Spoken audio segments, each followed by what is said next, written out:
Her massive pregnant body trembled as the white tiger's teeth gleamed just yards away, their hungry eyes fixed on her unborn foal within. Nova had only seconds to decide: stand and fight against the deadly predators, or flee into the unknown forest, knowing her heavy burden made escape nearly impossible.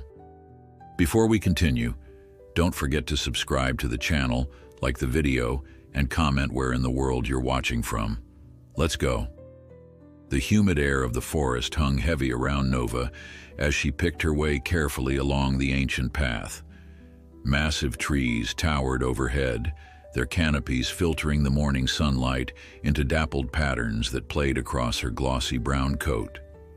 Her hooves, once nimble and sure, now moved with deliberate caution as she navigated the uneven terrain.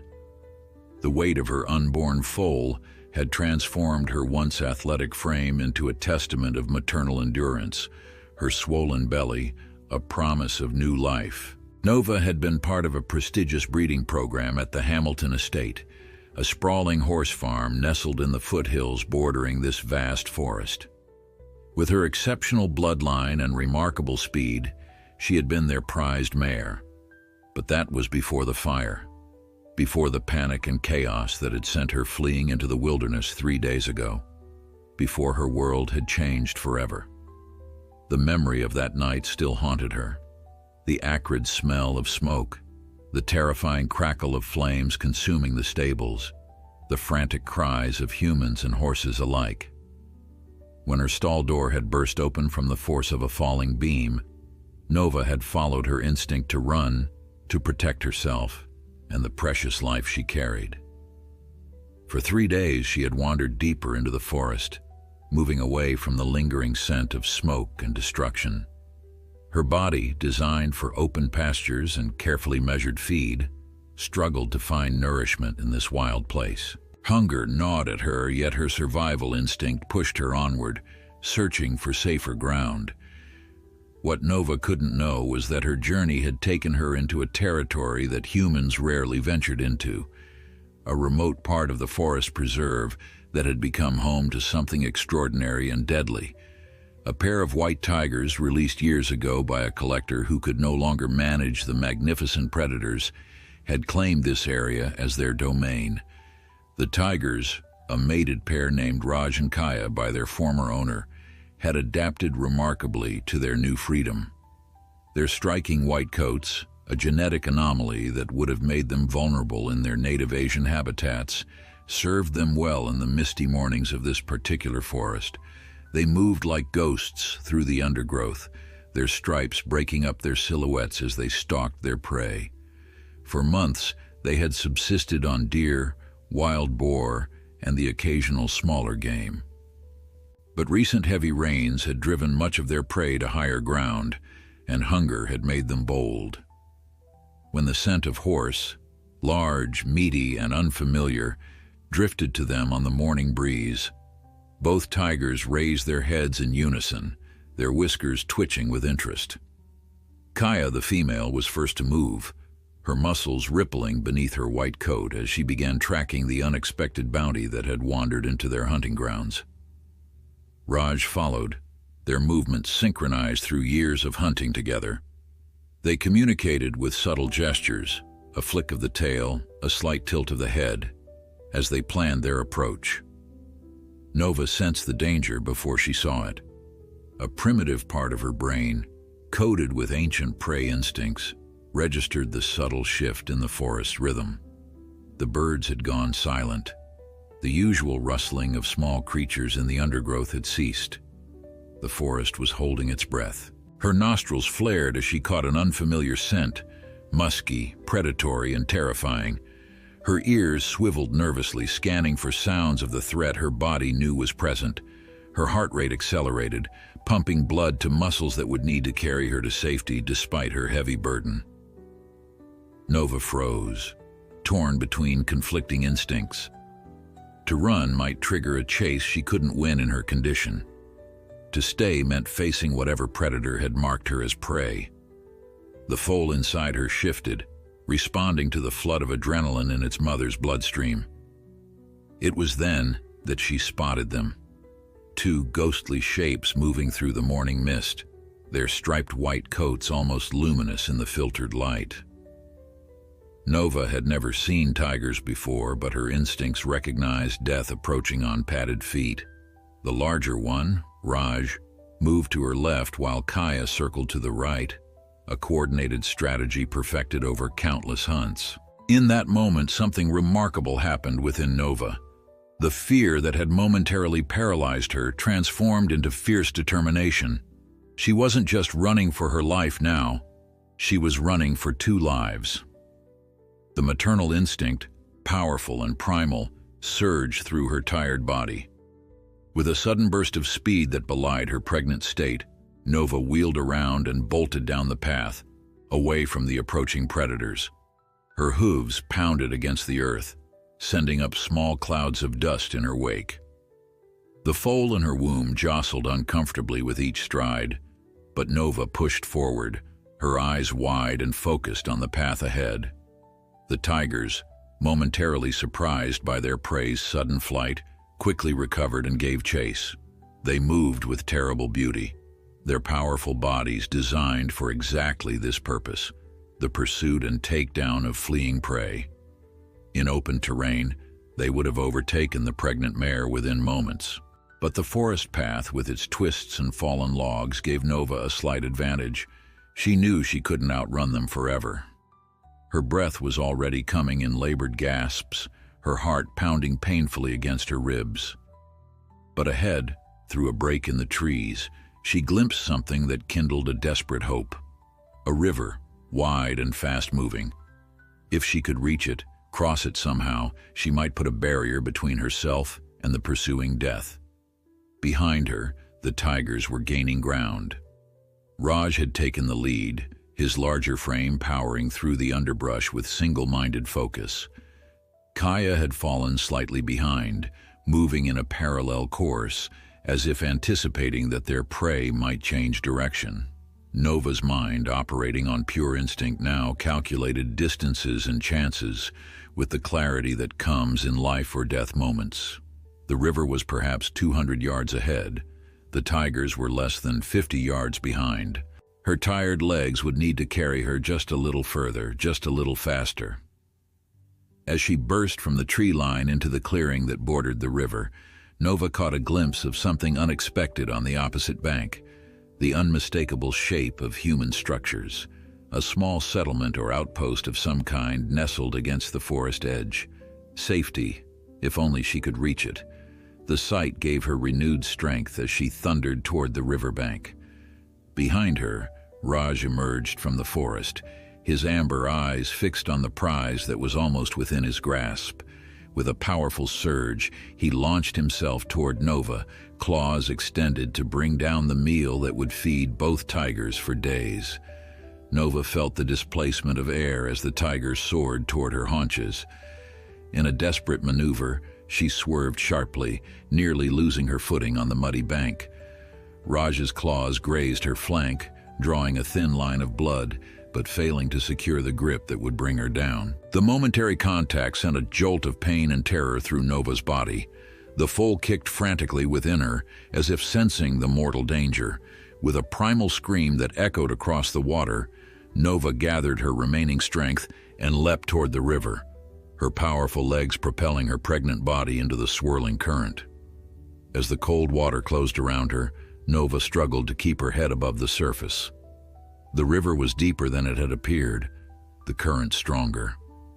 Behind her, the tigers prowled the bank, roaring in frustration as their prey escaped into an element they were reluctant to follow. But Nova's ordeal was far from over. The river's powerful flow began carrying her downstream, away from both the tigers and the human settlement she had glimpsed. Her heavy body struggled against the current, her legs churning beneath the surface as she fought to find direction in the chaotic water. As she was swept around a bend in the river, Nova's last sight was of the white tigers pacing angrily along the shore, their intended feast disappearing from view. What awaited her downriver remained unknown, but for now at least, she had escaped immediate death. The question remained whether this temporary reprieve would be enough to save both her and the precious life she carried. The river pulled Nova along its winding course, her massive body tumbling in the churning waters. Each time her head broke the surface, she gasped desperately for air, her lungs burning with effort. The cold water sapped her strength, making her limbs feel leaden and unresponsive. Yet something deeper than conscious thought kept her fighting, the primal instinct to protect the foal that shifted anxiously within her.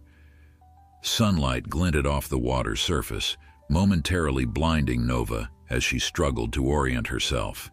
The river had narrowed, forcing the current into a faster, more violent flow that slammed her against submerged rocks. Pain lanced through her shoulder as she collided with a boulder, spinning her around once more. The precious foal within her womb kicked in distress, responding to its mother's surging adrenaline and the chaotic motion. Ahead, Nova spotted a fallen tree stretching partway across the river, its branches dipping into the rushing water. With renewed determination, she fought against the current, angling her body toward this potential lifeline. As she approached, she lunged forward, teeth bared with effort, and managed to catch a sturdy branch between her jaws. Her momentum nearly tore it from her grip, but she held on, her powerful neck muscles straining as the river tried to claim her. For several agonizing minutes, Nova hung suspended in the current, her body a flag whipping in the watery wind. Gradually, using what little strength remained, she pulled herself closer to the trunk of the fallen tree. Her front legs found purchase on smaller branches, and with a tremendous heave, she dragged her pregnant body partially onto the makeshift bridge. Trembling with exhaustion, Nova lay there half in the water and half out, her sides heaving as she gulped air into her starved lungs. The scratch on her flank from Raj's claws stung in the cold water, a stark reminder of how close she had come to death. But for now, at least, she had found a moment's respite. From her precarious perch, Nova surveyed her surroundings. The tiger-stalked shore was nowhere in sight. The river had carried her far from her original crossing point. On the nearest bank, the forest grew right to the water's edge, dense and forbidding. The opposite shore, however, opened to a meadow that sloped gently upward toward more distant trees. If she could cross the remainder of the river, that open ground might offer better visibility against predators. Rest, though brief, restored enough of Nova's strength to attempt the final push to safety. Sliding back into the water, she swam with the current now angling toward the meadow shore. The river, having spent much of its fury upstream, was calmer here, allowing her to make steady progress despite her exhaustion and awkward pregnant form. When her hooves finally touched the riverbed, Nova nearly sobbed with relief. Staggering onto the shore, water streaming from her coat, she moved a short distance before her legs buckled beneath her. She collapsed onto the soft grass, her body shutting down now that immediate danger had passed. The foal within her had gone still, perhaps exhausted from the ordeal as well. Nova's consciousness faded as her body demanded the rest it so desperately needed. The sound of approaching footsteps roused Nova hours later. The sun had moved significantly in the sky, its angle suggesting late afternoon. Her muscles screamed in protest as she struggled to rise, terror flooding back at the thought of the tigers finding her again. But her body, pushed beyond its limits, refused to respond quickly enough. "Easy there, big girl," came a gentle voice. Nova's eyes, wide with fear, focused on the figure approaching from across the meadow. Not a tiger, but a human. A woman with silver-streaked hair pulled back in a practical braid. She moved slowly, one hand extended palm up in a universal gesture of peace. "You're safe now," the woman continued, her voice maintaining that soothing cadence. "Those cats don't come to this side of the river, too many people around." Nova's nostrils flared as she caught the woman's scent.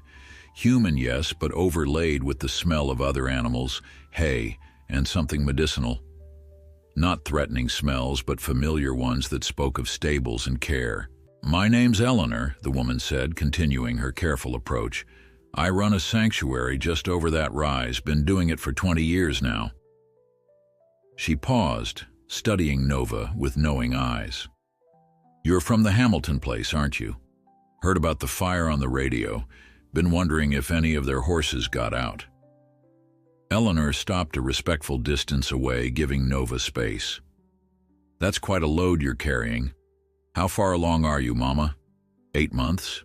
Maybe more?" Nova's breathing had steadied, though her muscles remained tense, ready for flight if necessary. The human posed no immediate threat, and her body desperately needed more rest before it could run again. The foal shifted inside her, a gentle movement that seemed to say all was well for now.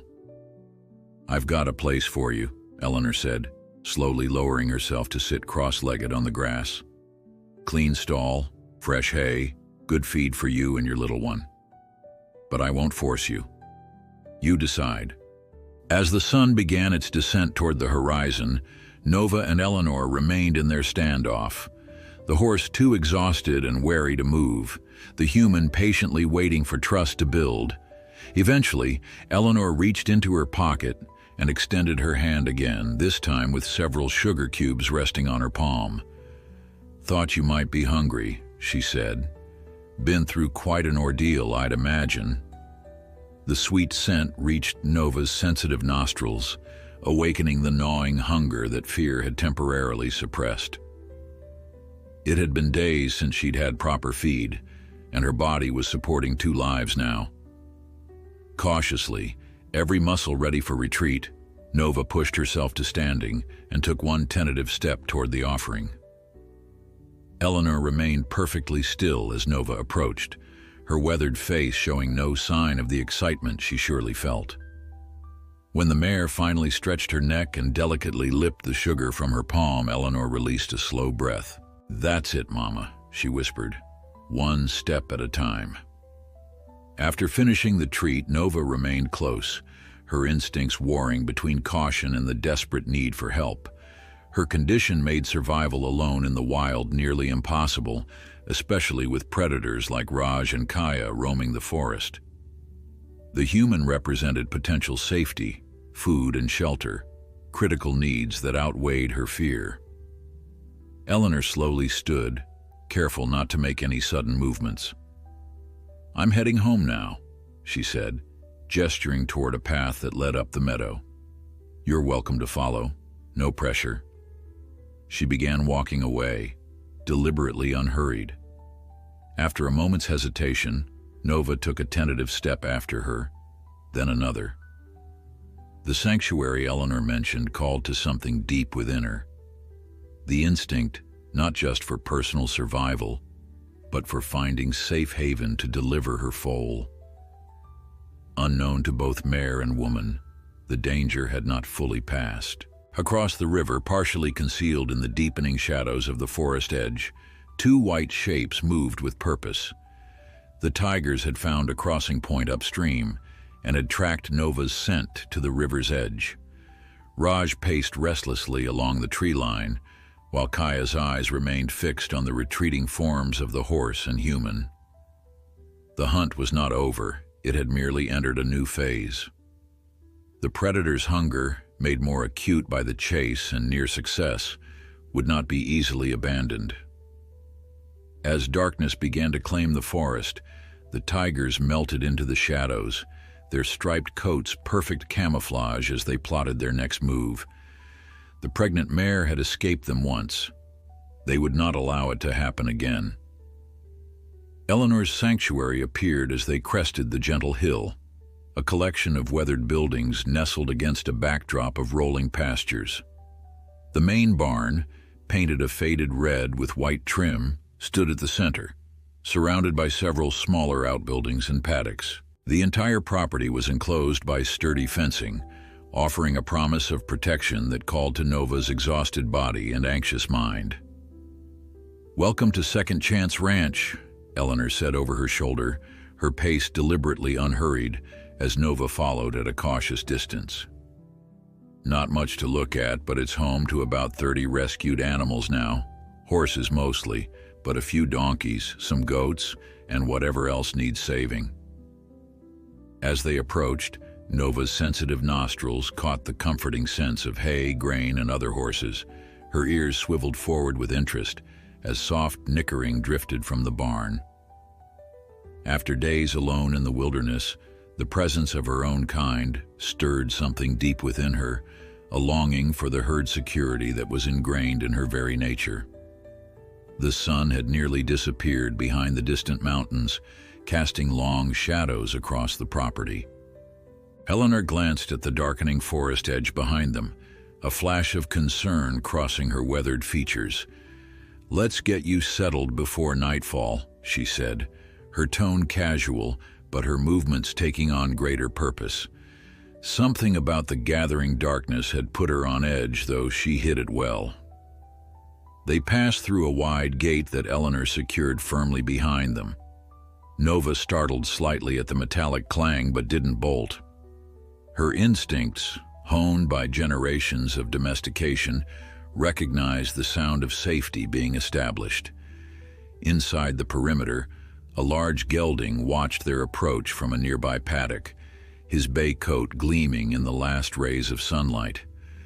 "That's Major," Eleanor explained, noticing Nova's attention. "He's our welcoming committee. Been here longer than most, 15 years now. Used to pull tourist carriages until his legs gave out. Owner wanted him put down, but we had other ideas." Major nickered softly, as if confirming her story. Nova responded with a quiet whicker of her own, the first sound she'd made since Eleanor found her. The human smiled at this small breakthrough. The main barn door stood open, spilling warm yellow light across the packed earth yard. Eleanor led Nova inside, where the familiar environment instantly eased some of the tension from her muscles. The stalls were clean and bedded deeply with straw, the central aisle swept neat. Several curious faces peered over half doors as they passed, equine eyes bright with interest at the newcomer. "This one should suit you," Eleanor said, stopping before an empty stall larger than the others. "We keep it ready for special cases." She swung the door open and stepped aside, allowing Nova to make her own decision. The pregnant mare hesitated only briefly before walking inside. The straw beneath her hooves was fresh and inviting, and a full manger of sweet-smelling hay waited in the corner. After the terror of the tigers, the exhaustion of the river, and the uncertainty of following this stranger, the simple comfort of a safe enclosure nearly overwhelmed Nova. She lowered her head to the hay, suddenly aware of her ravenous hunger. Eleanor watched from the doorway, satisfaction evident in her smile. "I'll bring you some grain and check that scratch on your flank after you've had a chance to settle in." She quietly latched the stall door and moved away, giving Nova space to adjust to her new surroundings. As Eleanor busied herself preparing feed in the barn's small tack room, her assistant Miguel entered, stamping dust from his boots. "Who's the new arrival?"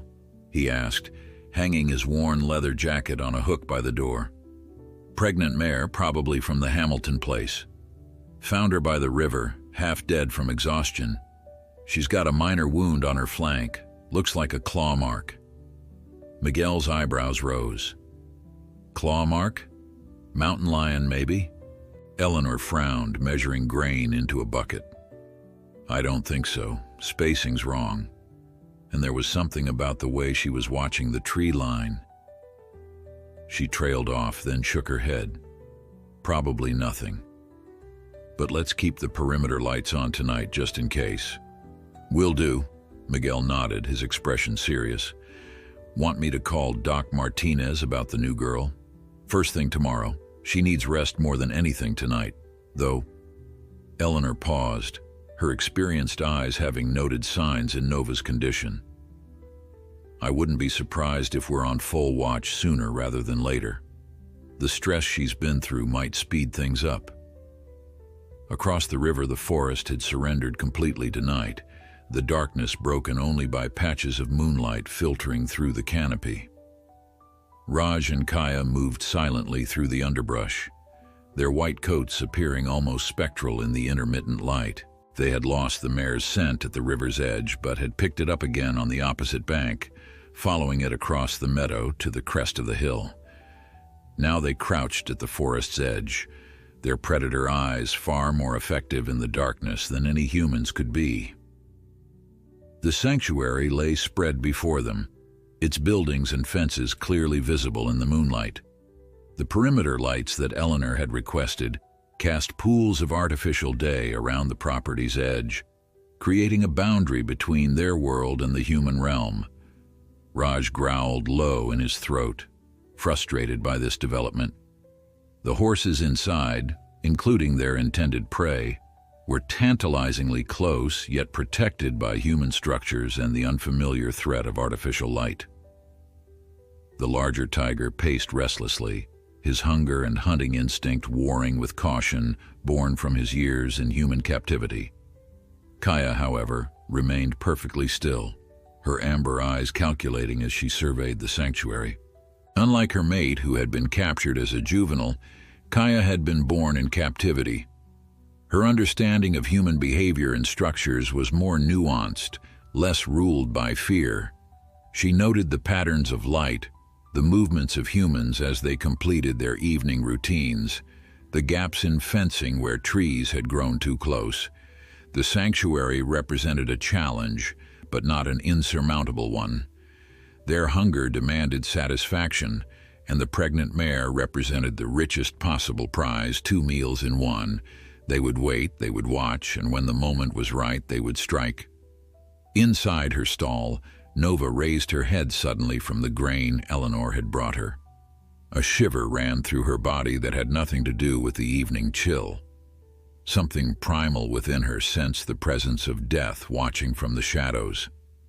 The foal shifted anxiously within her womb, as if sharing in its mother's unease. Eleanor, returning with a medical kit to tend Nova's wound, noticed the mare's sudden alertness.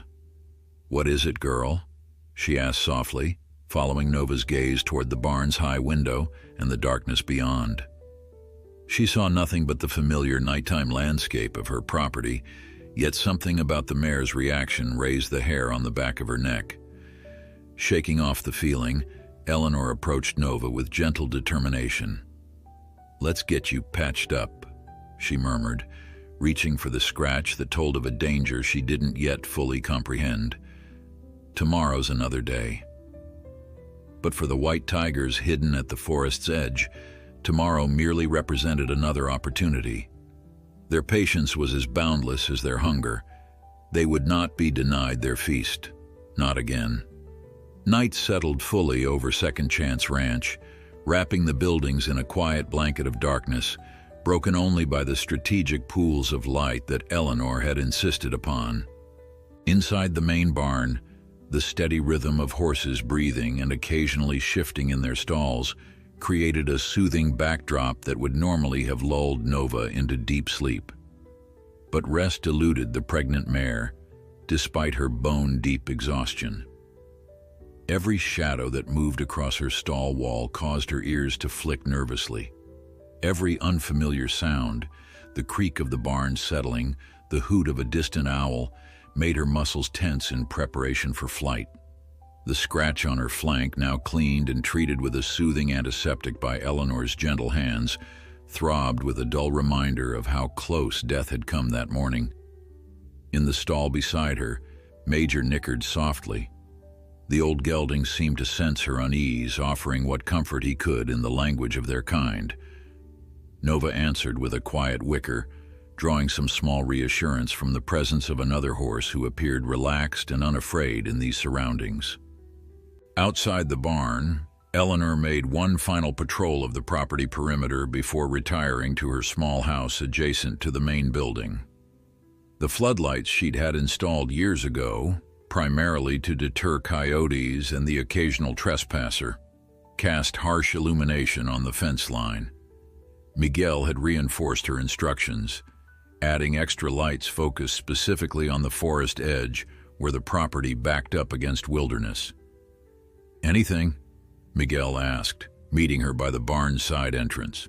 The young man had volunteered to sleep in the small apartment above the tack room tonight, unwilling to leave Eleanor alone with her concerns.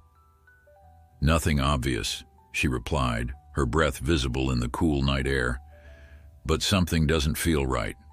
Call it old woman's intuition. Miguel nodded, respecting the instincts that had kept Eleanor and her animals alive through 2 decades of sanctuary operation in this remote location. The sheriff said he'd send a deputy out first thing tomorrow to check the area. Said there haven't been reports of mountain lions this close to properties in years. It wasn't a mountain lion, Eleanor said with quiet certainty, her eyes scanning the darkness beyond the lights.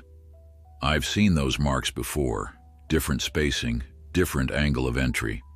She sighed, rubbing her arms against the chill. I'm probably overthinking it. But keep your cell phone on tonight, just in case. Always do, Miguel assured her, patting the phone in his pocket. And I brought the shotgun up from the storage shed, just for peace of mind. Eleanor nodded, grateful for his presence. At 62, with arthritic knees and deteriorating eyesight, she wasn't as capable of handling emergencies as she once had been. Miguel, though only 24, had grown up on a ranch and knew how to handle himself in crisis situations. Get some rest, she told him. That new mare might foal sooner than expected given what she's been through, might need all hands tomorrow.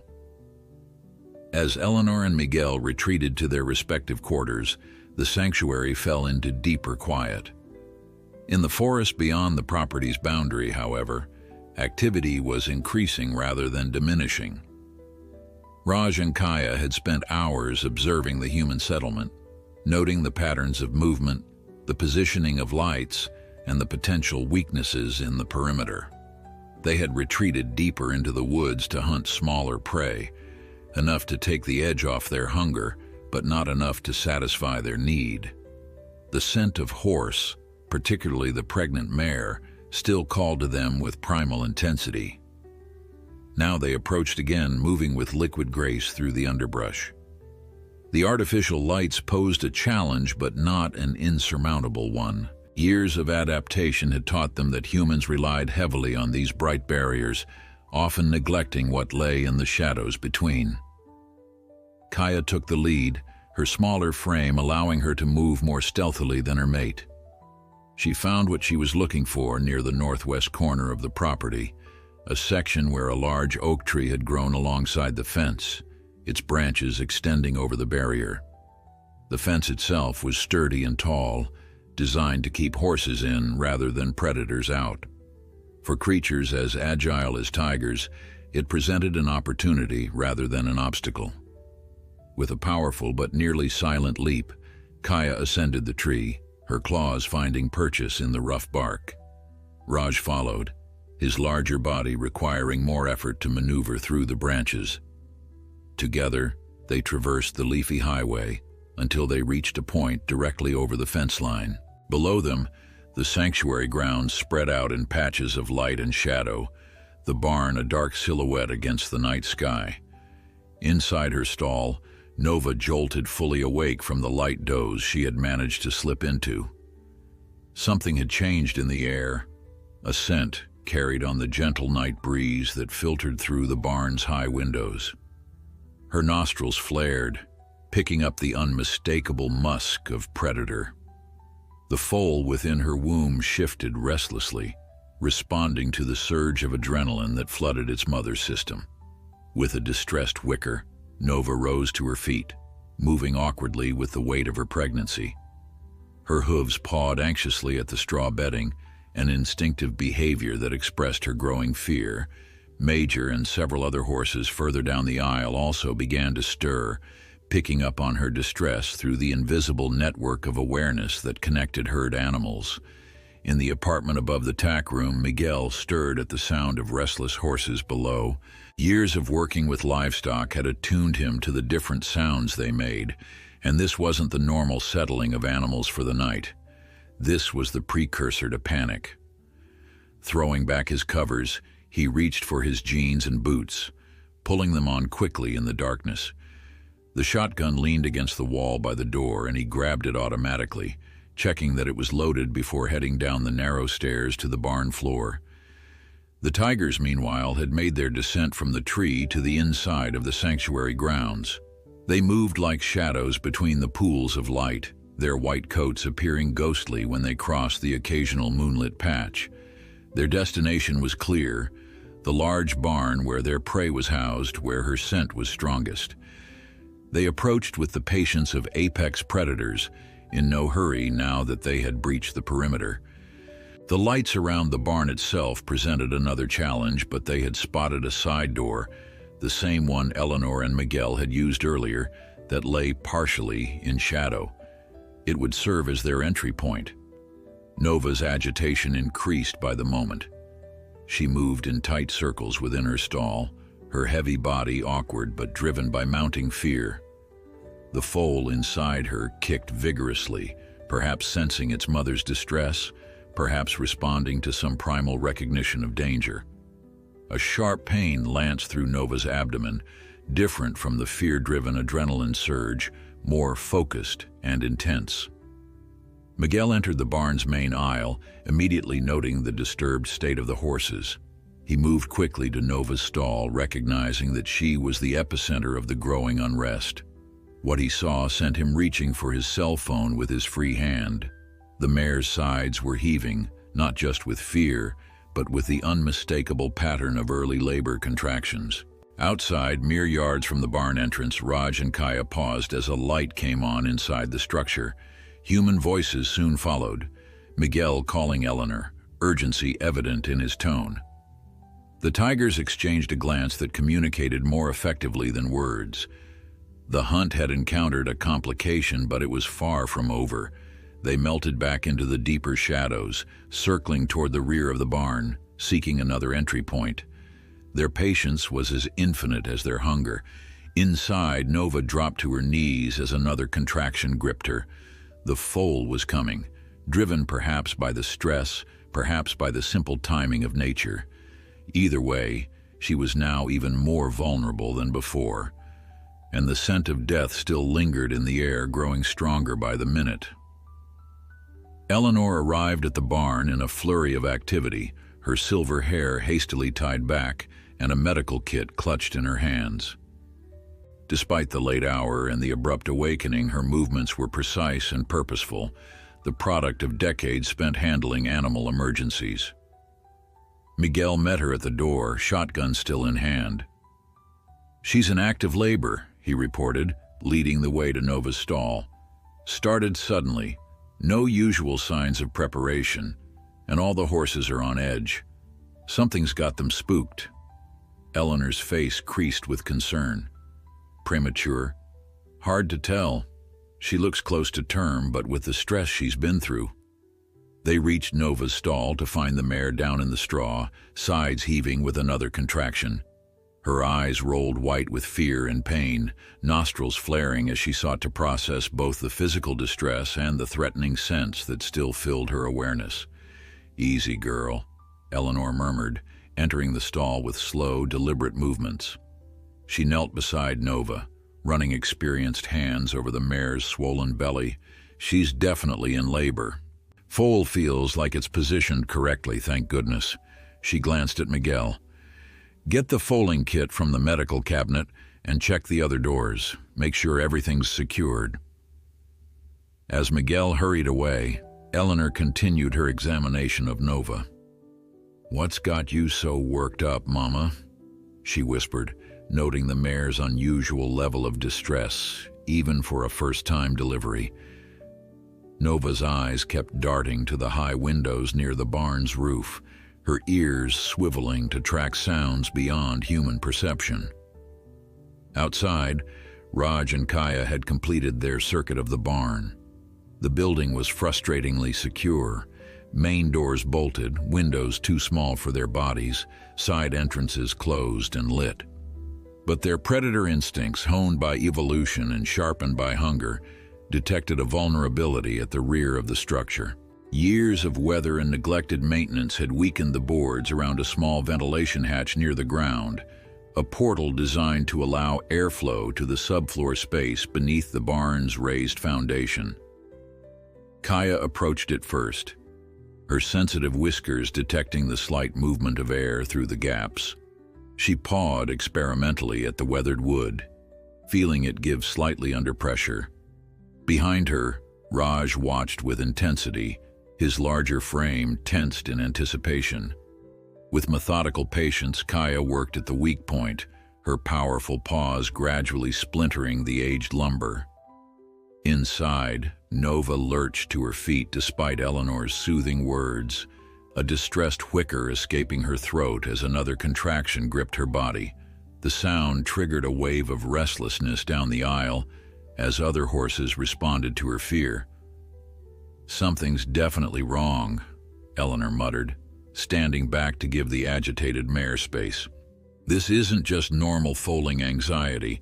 Miguel returned with the medical supplies, his expression grim. "All doors are secured, but I found something you should see." He held out his phone, displaying a photo he'd just taken of the ground outside the barn's rear wall. Clear in the harsh light of the flash were massive paw prints pressed into the soft earth. Eleanor's face drained of color. "Those aren't mountain lion tracks," she whispered. "They're too big, too round." "Tiger," Miguel confirmed, his voice tight. "Or some big cat that shouldn't be in these woods. I called Sheriff Davis again. They're sending units now, but it'll take at least 30 minutes for them to reach us out here." A loud crack from the rear of the barn cut their conversation short. Both humans froze, eyes meeting in shared understanding of the danger.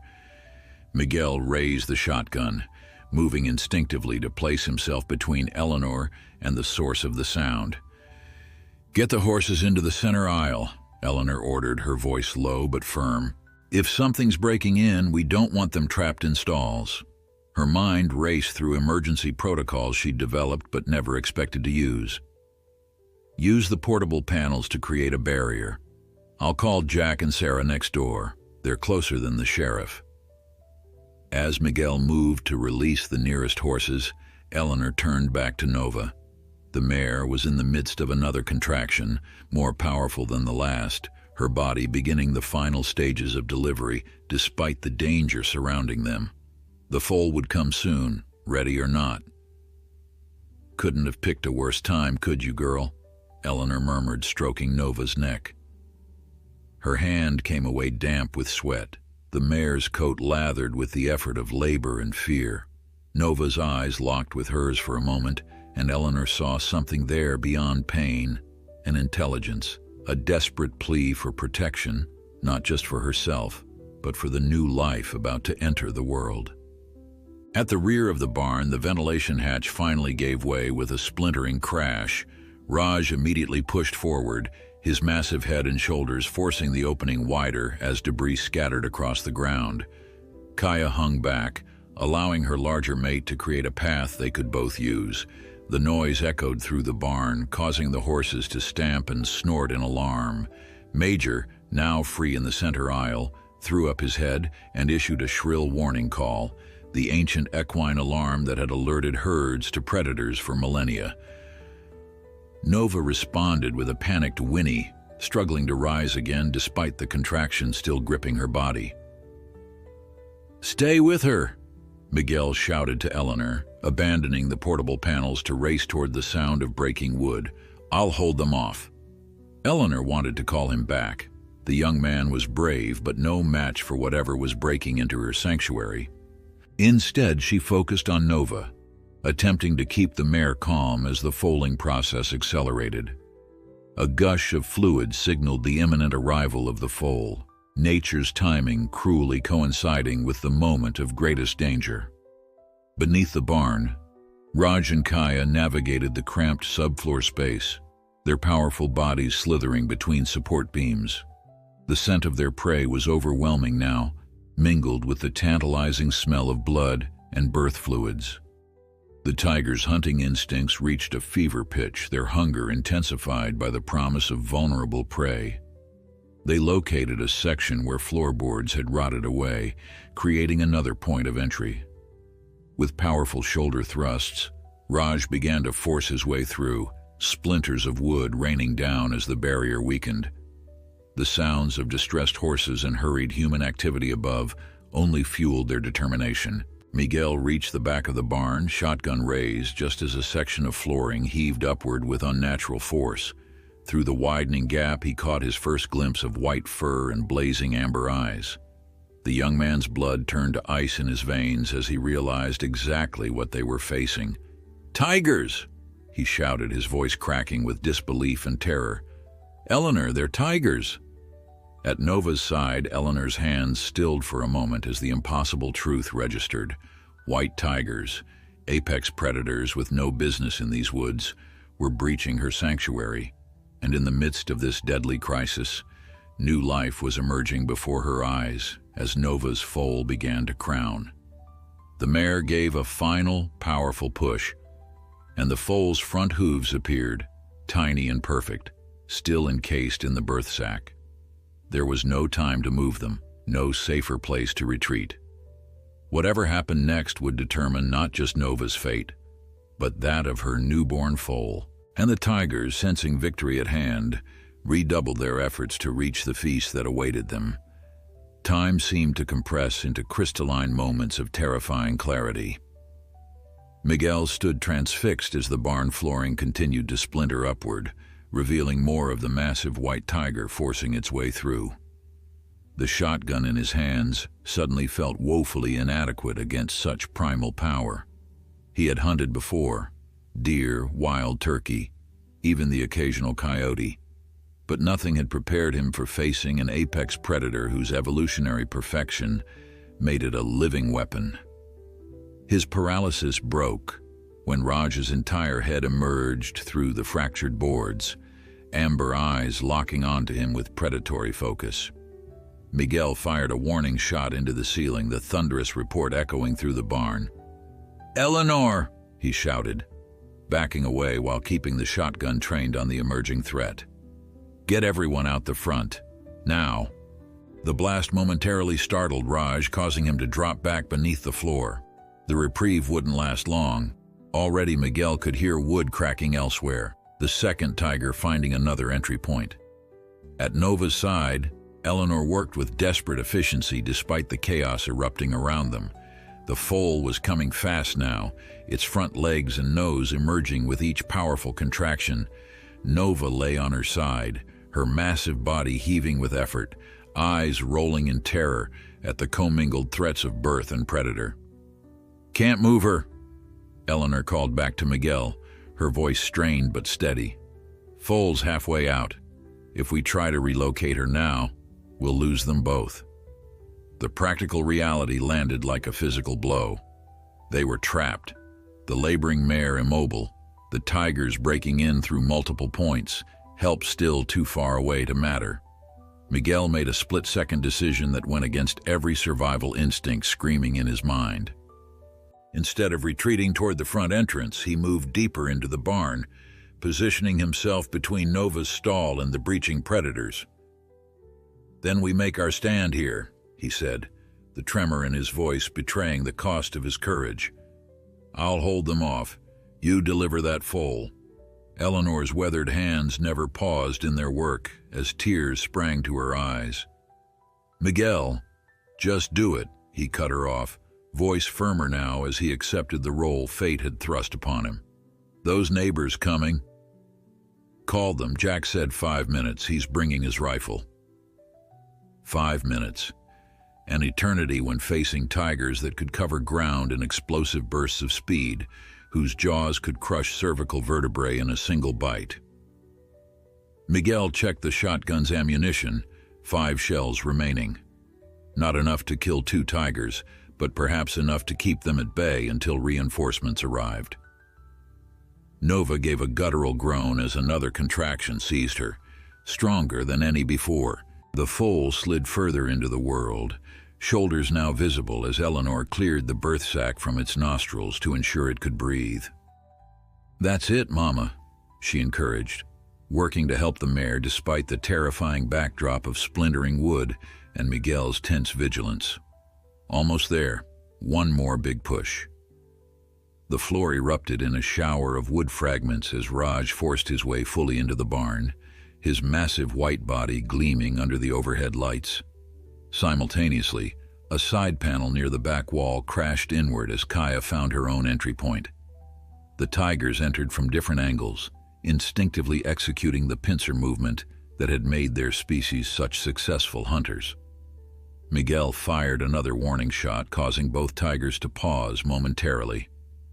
"Stay back," he shouted, knowing the animals couldn't understand his words, but hoping the aggressive posture and noise might give them pause. Raj snarled in response, revealing fangs designed for severing arteries and crushing windpipes. The tiger dropped into a crouch, muscles bunching beneath his striped coat as he prepared to charge. Kaya circled wider, seeking to flank the human defender and reach the vulnerable mare. Nova gave a final tremendous push, and the foal slid completely free into Eleanor's waiting hands. The newborn, a filly, glistened with birth fluids, her coat a rich chestnut like her mother's. Eleanor worked quickly to clear the foal's airways and rub her body vigorously with clean straw, stimulating circulation and breathing. "She's out," Eleanor announced, her voice tight with focused determination. "Looks healthy, good size, good color." Under normal circumstances, this moment would have been one of pure joy, the miracle of new life, the beginning of a fresh story. Instead, it represented a new vulnerability, another innocent to protect from the death that stalked the barn's perimeter. Nova, exhausted but driven by maternal instincts, struggled to rise. Eleanor didn't try to stop her. A horse was most vulnerable while down, and even in her depleted state, Nova would have better defensive options on her feet. The mare managed to stand on trembling legs, positioning herself protectively over her newborn, who was already making valiant attempts to rise on spindly, untested limbs. The momentary distraction of the birth gave Raj the opening he sought. With explosive power, the tiger launched toward Miguel, covering the distance between them in a heart-stopping instant. Miguel fired, the shot going wide in his panic, and then the massive predator was upon him. What saved the young man's life was pure reflex. He swung the shotgun like a club, catching Raj across the face with enough force to deflect the killing lunge. Still, the tiger's massive paw connected with Miguel's shoulder, sending him crashing into the wall with bone-jarring force. The shotgun clattered away across the floor, now well out of reach. Kaya seized the opportunity, darting toward Nova and her newborn foal. Eleanor threw herself between the tiger and her charges, brandishing a pitchfork she'd grabbed from outside the stall. Her hands shook, but her stance was unwavering, a final, desperate line of defense. "No!" she cried, jabbing the implement toward Kaya's advancing form. "You won't have them!" The female tiger slowed, assessing this unexpected resistance with calculating eyes. Behind Eleanor, Nova had managed to position herself in the classic defensive posture of a mare protecting her foal, hindquarters facing outward, prepared to deliver devastating kicks if threatened. The standoff might have ended in tragedy if not for the sudden brilliance of floodlights cutting through the windows as vehicles pulled up outside. Shouts and the distinctive sound of rifles being chambered penetrated the tense atmosphere inside the barn. "Eleanor! Miguel!" A deep voice called. "Jack Fletcher, their neighbor from 2 properties over. We're coming in. Where are they?" Raj, sensing the shift in odds, retreated from Miguel's crumpled form, backing toward his mate with a warning growl. Kaya remained focused on Nova and the foal, the rich scent of birth fluids and vulnerable prey overriding her caution. The tiger took another step forward, forcing Eleanor to give ground as the pitchfork shook in her grasp. The barn door burst open, admitting Jack and 3 other neighbors, all armed with hunting rifles. The sudden influx of humans and the harsh glare of flashlights created a chaotic tableau.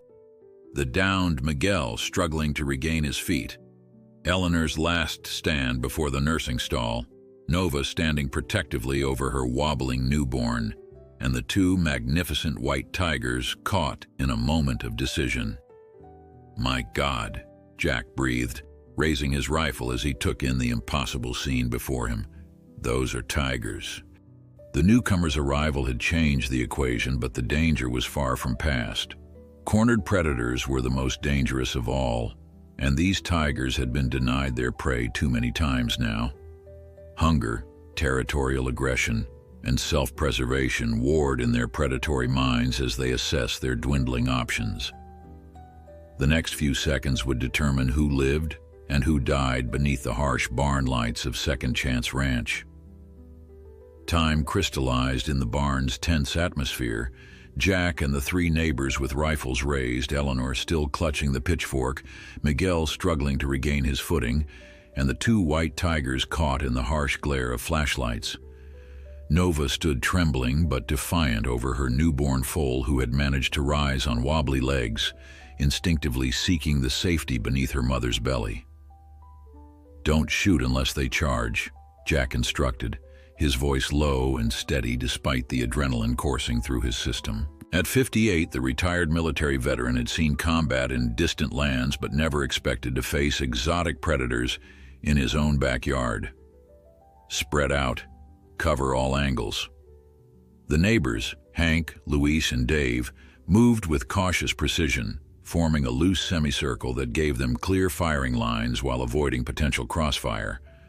All four men were experienced hunters, but the stakes had never been this high. Raj and Kaya, sensing the shift in power dynamics, began a tactical retreat, moving sideways with deliberate steps, their bodies low to the ground. Their eyes never left the humans, particularly the weapons trained on them. Despite their fearsome reputation, tigers were intelligent predators that calculated risk versus reward. Four-armed humans presented odds too steep even for their hunger-driven determination. "They're looking for an exit," Jack observed, recognizing the predator's behavior from his years tracking game. "Luis, get to the rear door, open it wide. Give them a clear path out." Luis hesitated, his rifle still trained on Kaya. "You sure about that? Letting them loose again?" "Better out than in right now," Jack replied grimly. "Sheriff's people are on their way. They can track them in the open." Luis nodded and began edging toward the barn's rear exit, maintaining his aim on the tigers while fumbling with the door latch. The heavy wooden door swung open, revealing the darkness beyond, a gateway back to the wild from which the predators had come. For a moment no one moved. Then Raj, the larger tiger, made his decision. With fluid grace belying his size, he backed toward the open door, clearly intending to retreat. Kaya, however, remained focused on Nova and her foal, the primal drive to hunt warring with self-preservation. "Come on, girl," Jack murmured, as if the tiger might understand his urging. "Follow your mate. Live to hunt another day." Kaya growled low in her throat, a sound that vibrated through the barn and sent shivers down every human spine. Her powerful hindquarters tensed as she considered one final charge toward her intended prey. Miguel, now back on his feet, though listing heavily to one side, reached Eleanor and positioned himself once more between her and the female tiger. Blood seeped through his shirt where Raj's claws had caught him, but determination burned in his eyes. "Go on," he said to the tiger, his voice surprisingly steady. "Get out of here." As if understanding the ultimatum, Kaya finally began retreating toward the door where Raj waited, though her movements were reluctant, her gaze still fixed hungrily on Nova and the foal. When both tigers stood framed in the doorway, silhouetted against the night, Jack nodded to Dave. Dave fired a shot into the ground near the barn exit, not close enough to hit the tigers, but sufficient to startle them into flight. The strategy worked. Both massive cats bounded away from the noise, disappearing into the darkness beyond the sanctuary's perimeter lights. "Luis, Hank, secure that door and check for other entry points," Jack ordered, lowering his rifle as the immediate threat receded. "Dave, call the sheriff again. Tell them we've got wounded and the tigers are loose on the property." Eleanor was already moving toward Miguel, medical training overriding her own shock and fear. "Sit down before you fall down," she told him firmly, guiding him to a nearby hay bale. "Let me see that shoulder." Miguel complied, the adrenaline that had kept him upright beginning to ebb, allowing pain to flood in.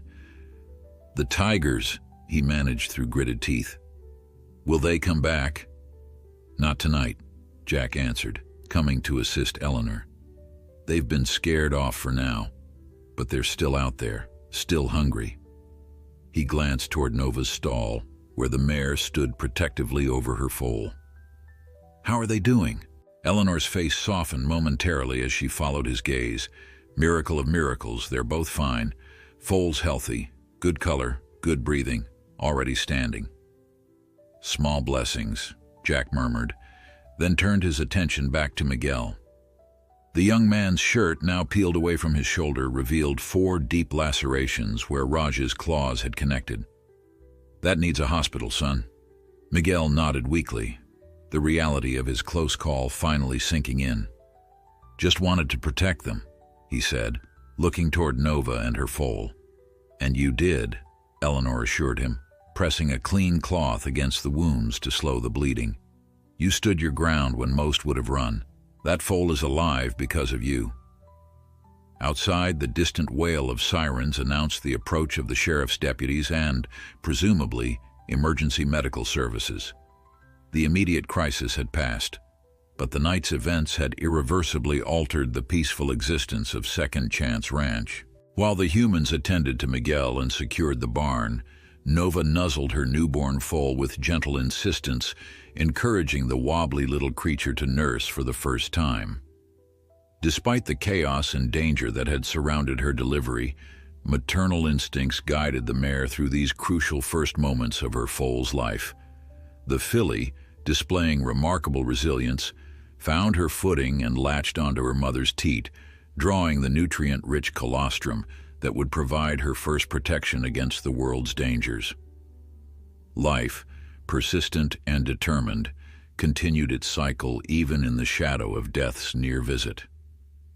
Sheriff Davis arrived with 3 deputies and a team of paramedics 20 minutes later. By then, Miguel had been moved to Eleanor's house, where better lighting allowed for preliminary treatment of his wounds. The sheriff, a stocky woman with salt and pepper hair cropped close to her head, listened to Jack's account with growing concern. "White tigers," she repeated, skepticism evident in her tone despite the multiple witnesses. "You're absolutely certain?" "Saw them with my own eyes, Maggie," Jack confirmed, using the sheriff's first name, a privilege of their 30-year acquaintance. "2 of them, big as life. Miguel's got the claw marks to prove it." Sheriff Davis shook her head in disbelief. "This isn't India or Siberia. White tigers don't just appear in North American forests." "These did," Eleanor interjected, joining the conversation after checking on Miguel. "And they've been tracking my mare for days from what I can piece together. Found her by the river yesterday, exhausted, with a claw mark on her flank. Thought it might be a mountain lion then, but now—" "Exotic animal collectors," one of the deputies suggested. "Remember that compound they busted 3 counties over last year? Guy had all sorts of illegal wildlife. Some could have escaped, established territory here." Sheriff Davis considered this, then nodded decisively. "I'm calling in state wildlife officers and getting a helicopter with thermal imaging up at first light. Until then, I'm stationing deputies around the perimeter. No one goes outside alone, understood?" As the adults discussed security measures, a small miracle was unfolding in Nova's stall. The newborn filly, having nursed successfully and received her mother's first grooming, attempted her first real steps away from the protective shadow of Nova's body. Her spindly legs wobbled comically, but determination showed in every movement as she explored her small world. Eleanor, returning to check on the pair, paused at the stall door, momentarily transfixed by the simple beauty of the scene. Despite everything, the fire that had driven Nova from her original home, the pursuit by predators, the traumatic birth amidst chaos, here was new life, resilient and curious. "What are you going to name her?" Jack asked, coming to stand beside Eleanor.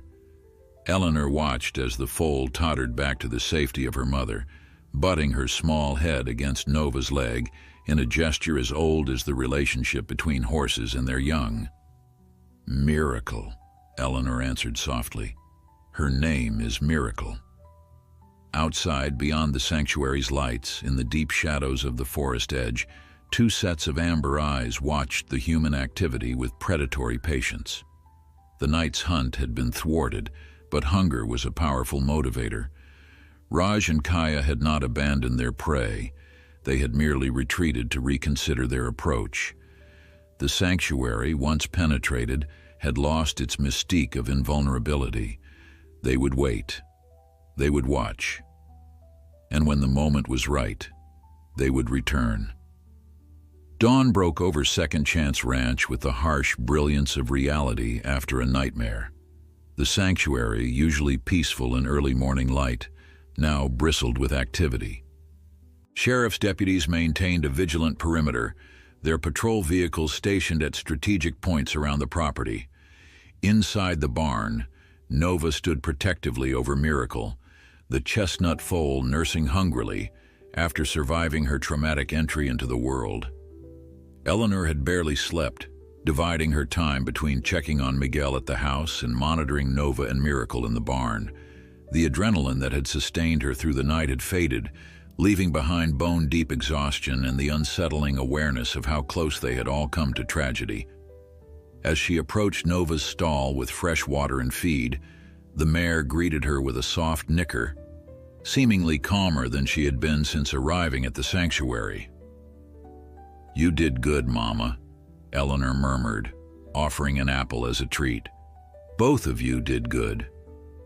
The foal, curious at the sound of a human voice, peered around her mother's legs with bright eyes that reflected none of the previous night's trauma. Life, resilient and determined, pressed forward even in the aftermath of danger. Outside, the distinctive thrum of helicopter rotors announced the arrival of the state wildlife management team.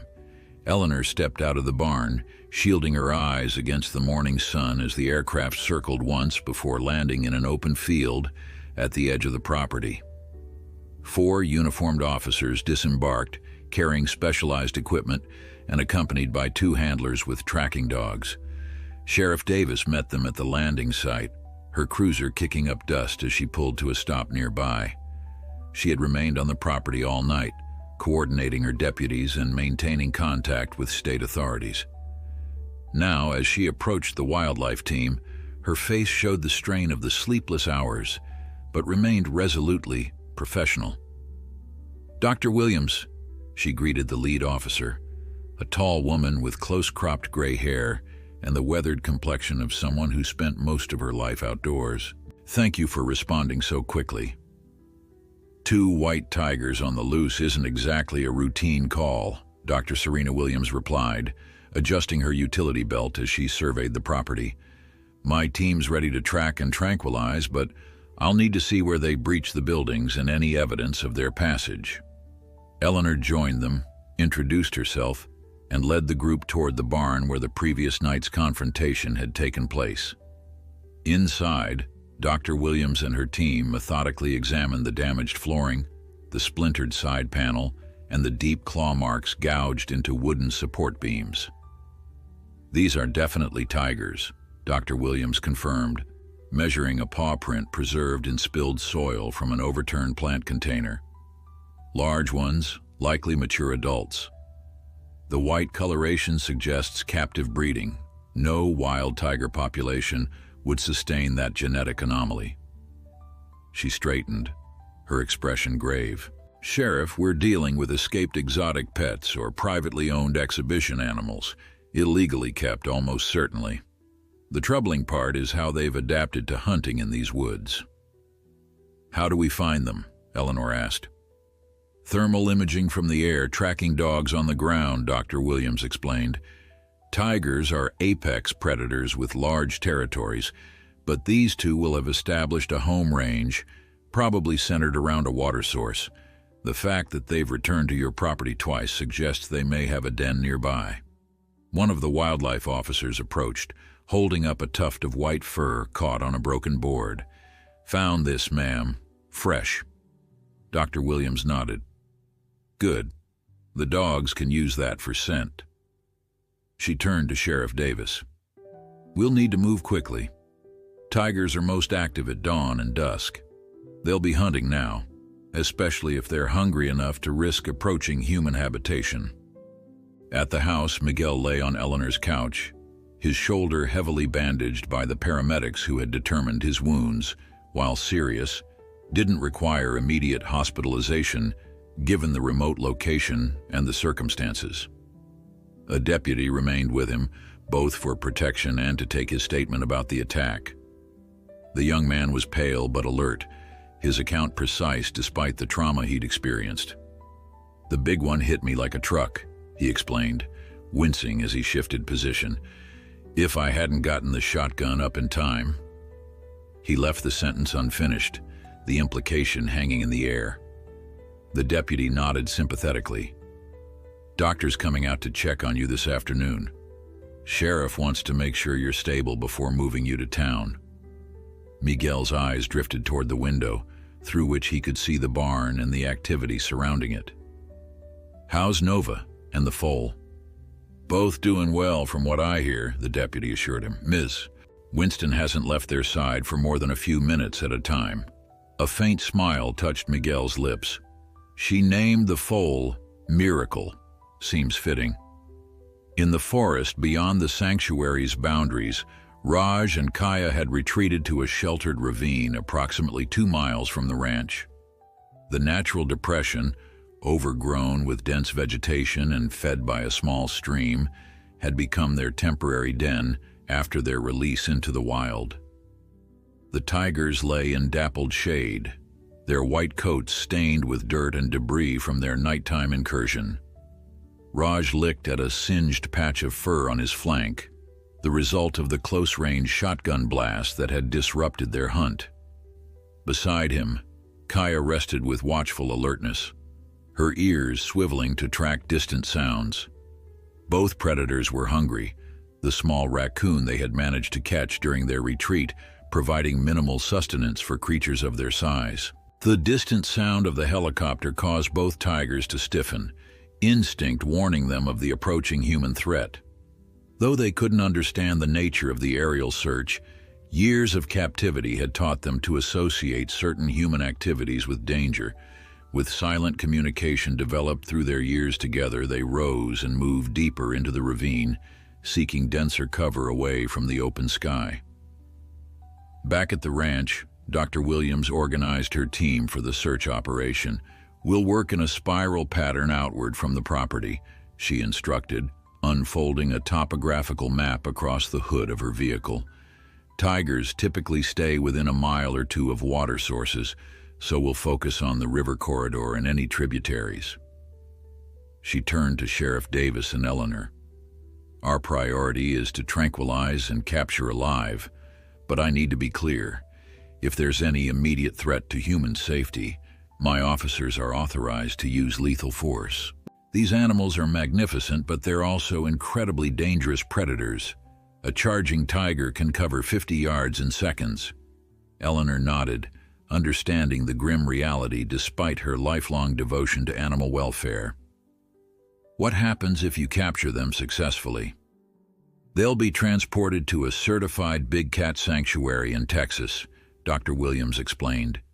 It's already been arranged through state emergency protocols. These tigers can never be released into the wild. They don't belong in this ecosystem and lack the skills to survive in their native habitats. As the teams prepared to depart, Eleanor returned to the barn for one final check on Nova and Miracle. The foal had progressed remarkably in just a few hours, already showing the coordination to explore the stall under her mother's watchful eye. When Eleanor entered, Miracle approached without fear, displaying the natural curiosity of a newborn that hadn't yet learned to fear the world. "You keep her safe, Nova," Eleanor murmured, giving the mare a final pat. "I'll make sure those predators don't come back." The sanctuary had always been Eleanor's mission, a place of refuge and second chances for animals that society had discarded or abused. Now that mission faced its greatest challenge in the form of two powerful predators whose natural instincts put them at odds with everything she had built.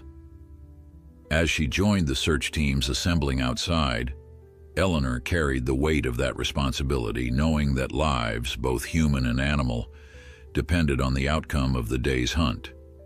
In the ravine, the tigers began to move, sensing the net closing around them. Hunger and instinct drove them forward, deeper into the wilderness, but the memory of the mare and her vulnerable foal pulled at them like an invisible tether. Nature had designed them as perfect killing machines, and nature would not be denied its course without a fight.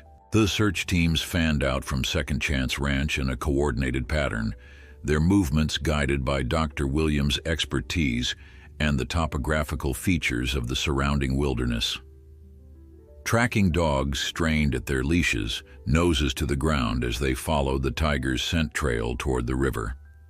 Above, the helicopter maintained a sweeping pattern, its thermal imaging equipment scanning for the distinctive heat signatures of large predators among the forest's dense canopy.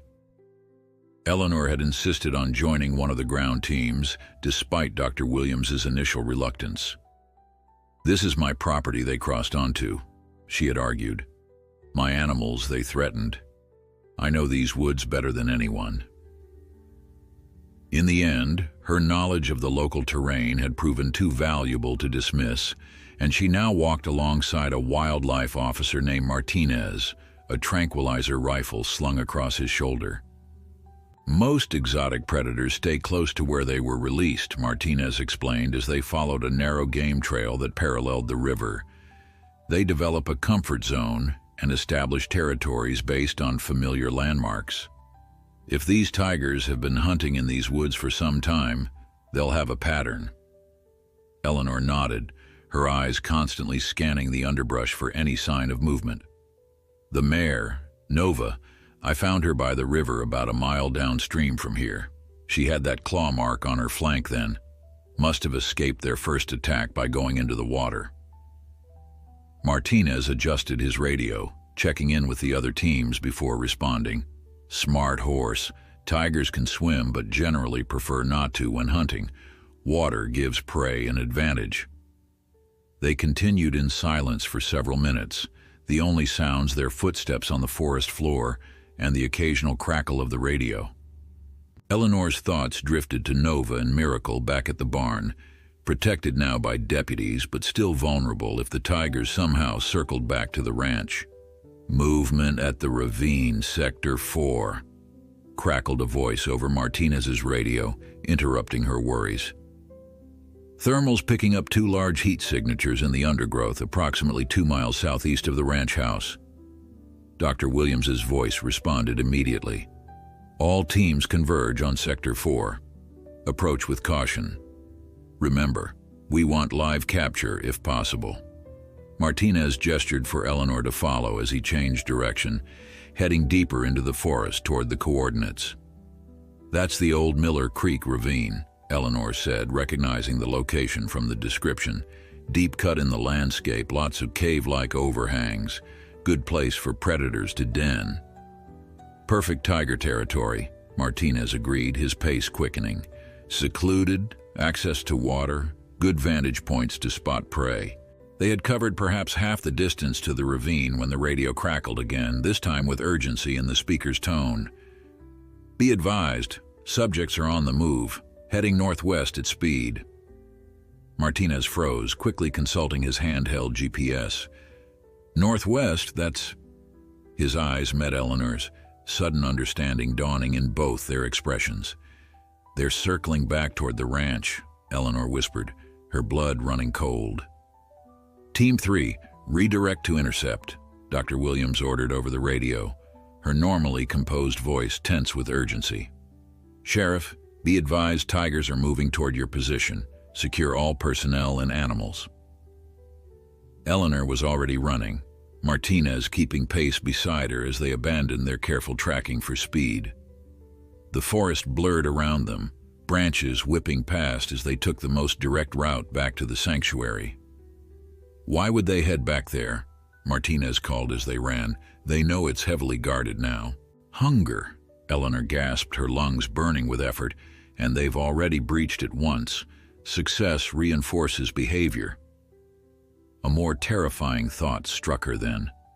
Or they're being driven back by the search teams, feeling cornered and seeking familiar territory.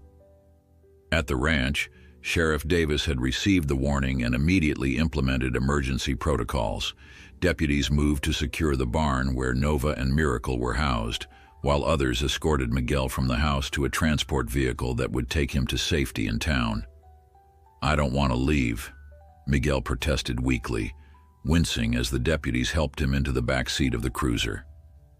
"Not negotiable," Sheriff Davis replied firmly. "If those cats are heading back here, I want all civilians out. That includes you, especially in your condition." Inside the barn, Nova sensed the renewed tension in the humans around her. The mare's nostrils flared as deputies checked windows and secured doors, her powerful body positioned protectively over Miracle, who had curled up in the straw for a nap, unaware of the danger approaching once more. One of the deputies, a young woman named Chen, approached Nova's stall with caution. "Poor girl," she murmured, seeing the mare's obvious distress. "Don't worry. We won't let anything happen to you or your baby." In the forest, Raj and Kaya moved with purpose, their powerful bodies flowing through the underbrush with a grace that belied their size.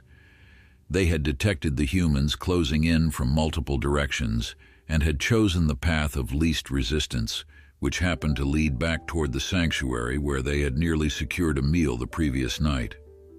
The memory of the mare and her vulnerable foal drew them forward, hunger overriding caution. The helicopter pilot spotted them first, the thermal imaging equipment clearly showing two large heat signatures moving rapidly through the trees. "Visual confirmation on targets," he reported, 1 mile from the ranch perimeter and closing fast. Dr. Williams, who had joined the team closest to the tiger's projected path, raised her tranquilizer rifle and signaled her colleagues to spread out. "Set up a blocking line here," she ordered. "This is our best chance to intercept before they reach open ground." The wildlife officers moved into position, forming a staggered line across the likely route of the approaching predators. Each carried a tranquilizer gun loaded with darts containing powerful sedatives calibrated specifically for large cats. Behind them, as a last resort, sheriff's deputies with conventional firearms created a second line of defense. "Movement 2 o'clock, one of the officers whispered, raising his rifle to the ready position.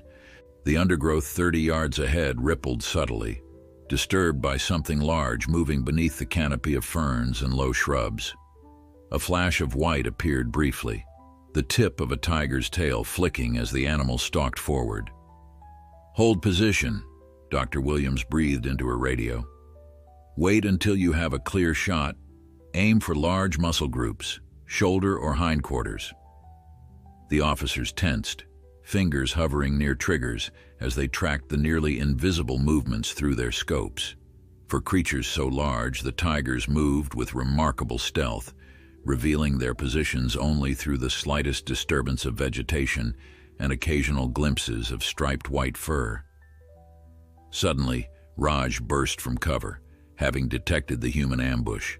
The massive tiger changed direction in mid-stride, veering away from the line of officers and crashing through the underbrush toward a gap in their formation. Kaya followed close behind, both tigers now abandoning stealth for speed. "Take the shot, Tiny," Dr. Williams shouted, squeezing her own trigger as a white blur crossed her sighting line. Multiple darts flew toward the fleeing tigers, most missing as the animals zigzagged unpredictably through the forest. One dart found its mark, however, embedding in Kaya's flank as she leaped over a fallen log. The female tiger stumbled briefly, but continued running, adrenaline temporarily overriding the fast-acting sedative. "Female hit, male still clean," an officer reported, both still moving northwest toward the property. Dr. Williams cursed under her breath. "The female will drop soon, but the male is still active. All teams pursue. We cannot let them reach that ranch." Back at the sanctuary, Eleanor arrived breathless at the perimeter, Martinez close behind her. Sheriff Davis intercepted them at the gate, her expression grim. "Tigers are still coming. My deputies are in position. But I want you inside a secure building now, Eleanor." "The barn," Eleanor insisted. "I need to be with Nova." Before the sheriff could argue, the radio at her belt crackled with an urgent report. "Movement at the west fence line. Tiger spotted." Raj had arrived at the sanctuary's perimeter, finding once again the old oak tree that had provided entry the previous night. With one powerful leap, the tiger was in the branches, preparing to cross over into the property where his prey awaited. The endgame had begun. Time compressed into heartbeats as Raj balanced on the oak branch overhanging the sanctuary fence. The tiger's muscles bunched beneath his striped coat, preparing for the leap that would carry him onto sanctuary grounds. Below, deputies scrambled into position, rifles raised. The radio chatter had alerted everyone to the tiger's location, but the dense foliage provided him partial cover, making a clean shot difficult. "Hold fire unless absolutely necessary," Sheriff Davis commanded, racing toward the west fence line with Dr. Williams close behind. "Wildlife team needs a chance at tranquilizing." Eleanor broke away from Martinez, ignoring his shout to stay back as she sprinted toward the barn where Nova and Miracle remained under Deputy Chen's protection. If Raj made it inside the sanctuary perimeter again, the barn would be his likely destination. Inside, Nova's acute senses had already detected the approaching predator. The mare paced anxiously, her powerful body positioned between the stall door and her foal. Deputy Chen stood nearby, service weapon drawn but expression uncertain. She had trained to face human threats, not 300-pound apex predators. Time slowed, then accelerated as Raj launched himself from the branch. His massive body sailed over the fence in a graceful arc that belied his deadly intent. Dr. Williams fired her tranquilizer rifle in the same instant, the dart slicing through the air toward the airborne tiger. The projectile struck Raj in the shoulder, but momentum carried him forward onto sanctuary grounds. He landed heavily, already feeling the first effects of the powerful sedative as it entered his bloodstream. Still, primal hunger drove him forward. He stumbled toward the barn, his movements becoming increasingly uncoordinated as the drug took effect. "He's hit, but still mobile," Dr. Williams shouted, reloading her rifle as she ran. "Don't approach. The drug needs time to work." Eleanor reached the barn seconds before Raj, slamming and bolting the main door behind her. Inside, Deputy Chen's wide eyes registered both relief and terror at Eleanor's arrival. "Tiger's right outside," Eleanor gasped, moving quickly to check the other entrances. "He's been darted but still active. Where's the shotgun Miguel was using?" "Gun rack by the tack room," Chen replied, positioning herself in front of Nova's stall, her service weapon aimed at the door. Eleanor retrieved the shotgun, checking that it was loaded before joining Chen. Through the barn's windows, they could see Raj's white form weaving unsteadily across the yard, still driven by instinct toward the scent of the mare and foal, despite the tranquilizer flooding his system. "He's slowing down," Eleanor observed, her knuckles white around the shotgun. "The sedative's working." Outside, the wildlife team had formed a perimeter around the increasingly disoriented tiger. Dr. Williams approached cautiously, a second tranquilizer rifle ready if needed. Raj turned toward her, a final growl rumbling from his chest before his legs buckled beneath him. The massive predator collapsed onto the ground, consciousness fading as the sedative finally overwhelmed his system. "Subject is down," Dr. Williams confirmed via radio. "Approach with caution. Prepare transport cage." In the forest beyond the sanctuary, Kaya had succumbed to her tranquilizer dart minutes earlier.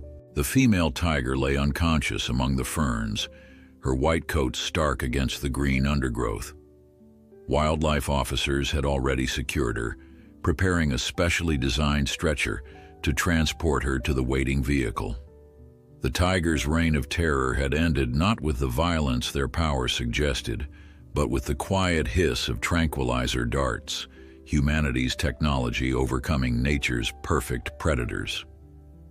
Inside the barn, Eleanor and Deputy Chen released their held breaths as radio confirmation came through that Raj was fully sedated and being secured for transport. Nova, sensing the shift in the human's demeanor, ceased her anxious pacing. Miracle, who had huddled behind her mother throughout the crisis, cautiously peeked out, her large eyes curious despite the recent danger. "It's over," Eleanor said, setting the shotgun aside with trembling hands. They got them both. The process of removing the tigers from the property took several hours. Special transport cages were brought in, and the sedated predators were carefully loaded for their journey to the Big Cat Sanctuary in Texas. Dr. Williams personally supervised the operation, ensuring the animals remained properly sedated throughout. Sheriff Davis found Eleanor sitting on a hay bale outside Nova's stall late that afternoon. The barn had returned to its usual peaceful rhythm, the other horses calm now that the predator threat had passed. Nova stood drowsily in her stall, exhausted from the ordeal but attentive as Miracle nursed, the foal's small tail swishing contentedly. "Quite a day," the sheriff said, joining Eleanor on the hay bale. Wildlife Service traced the tigers back to an illegal exotic animal dealer who was arrested last year. Apparently these two escaped during the raid and have been living wild ever since. Amazing they survived this long. Eleanor nodded, her gaze fixed on Nova and Miracle. "They're survivors, like her." She gestured toward the mare. "Found half dead by the river running from predators, gives birth in the middle of chaos and still protects her foal. Nature's resilience is something to behold." "You're a bit of a survivor yourself," Sheriff Davis observed. "Most people would have fallen apart facing what you did last night." A smile ghosted across Eleanor's weathered features. "When you've run a sanctuary for 20 years, you learn to handle crises. Though I must admit, tigers are a first." She stood, approaching Nova's stall and offering her palm for the mare to sniff. "Hospital called. Miguel's doing well. Doctor says he can come back in a few days if he wants to." "Good kid," the sheriff said. "Brave, too. Not many would stand their ground against a tiger with just a shotgun." As evening approached and the various authorities departed, leaving only a single deputy stationed at the sanctuary as a precaution, Eleanor returned to the quiet barn for a final check before turning in for the night. The events of the past 2 days had left her physically exhausted but mentally alert, processing all that had transpired. Nova dozed lightly in her stall, one eye occasionally opening to check on Miracle, who slept curled beside her, legs tucked neatly beneath her small body. The sight brought a sense of peace that Eleanor hadn't expected to feel so soon after such danger. She thought about the tigers, now sedated in transport to their new home. Despite the threat they had posed, Eleanor couldn't help but admire their power and determination. Like Nova, they were simply following their nature, hunting to survive in a world that had displaced them from their natural habitat. "We're all just trying to survive, aren't we?" she murmured, reaching through the stall bars to stroke Nova's neck. Different methods, same goal. Nova nickered softly in response, her breath warm against Eleanor's hand. The bond between them had solidified through shared danger, creating a connection that transcended the usual relationship between rescuer and rescued. They had faced death together and emerged on the other side, forever changed by the experience. As darkness settled over Second Chance Ranch, Eleanor made her way back to the house, her steps lighter despite her fatigue. Tomorrow would bring new challenges, caring for Miracle, helping Nova recover fully from her ordeal, assisting Miguel when he returned. But for now, in this moment of hard-won peace, it was enough to know that life had prevailed against seemingly impossible odds. In the soft night air, the distant cry of a coyote echoed across the valley, a reminder that nature's cycle continued, predator and prey locked in their ancient dance. But within the sanctuary's boundaries, Nova and Miracle slept safely, protected by walls built with human hands and human compassion. Second chances, Eleanor reflected as she reached her front porch, sometimes came at a tremendous cost. But as the last light faded from the sky, she knew with absolute certainty that every effort, every risk, every moment of fear had been worth the Miracle now sleeping peacefully in the barn, a new life brought safely into the world against all odds, a promise of renewal in the aftermath of danger.